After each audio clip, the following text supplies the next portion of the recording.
Azərbaycanda yeni təhsil haqqında qanun hazırlanması məsələsi müzakirə olunur. Bunu zəruri edən səbəblər isə daha maraqlıdır. Millət vəkili Vasif Qafarovun magistratura və doktorantura pilləsində təhsilin formal xarakter daşıması ilə bağlı səsləndirdiyi fikirlər ictimaiyyət arasında daha çox müzakirə yaradıb. Mövzu ilə bağlı deputat Təhsil TV-yə danışıb. Magistri bitirən bir gənc artıq doktorantura mərhələsinə baş vurursa, bu artıq elmə vəsiqə almış bir gənc olmalıdır. Geriyə baxsaq görərik ki, keçən 30 ildən artıq bir müddətdə bu qədər magistr təhsili alanlar olub. Bunlar dissertasiyalar müdafiə ediblər, magistr dərəcəsini alıblar. Amma onların indiyə qədər yazdığı magistr dissertasiyalarının heç biri kitab kimi nəşr olunmayıb.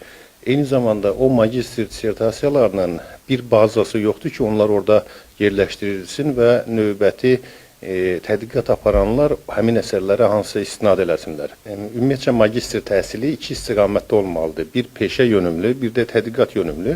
Peşə yönümlü olanlar dissertasiya yazmaya bilər, amma tədqiqat yönümlü istiqamət üzrə magistri bitirənlər artıq bir tədqiqatçı kimi o mərhələdə yetişməlidirlər. Bugünkü bizim tədqiqat yönümlü magistr təhsilimiz tədqiqatçı hazırlamır. Bu sahədə çox böyük boşluqlar var. Bu boşluqlar hesab edirəm ki, aradan qaldırılmalıdır.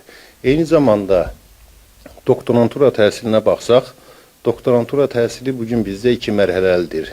Deməli, birinci mərhələ fəlsəfə doktoru, ikinci mərhələ elmlər doktoru hazırlığı üzrə doktorantura.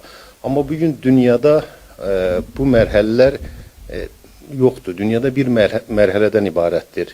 İki mərhələdən ibarət doktorantura, bir mərhələdən ibarət doktorantura ilə əvəz edilməlidir. Bunun qarşılığında magistr təhsili gücləndirilməlidir. Hesab edirəm ki, biz bugünkü magistr mərhələsini indiki fəlsəfə doktoru səviyyəsində gücləndirməliyik.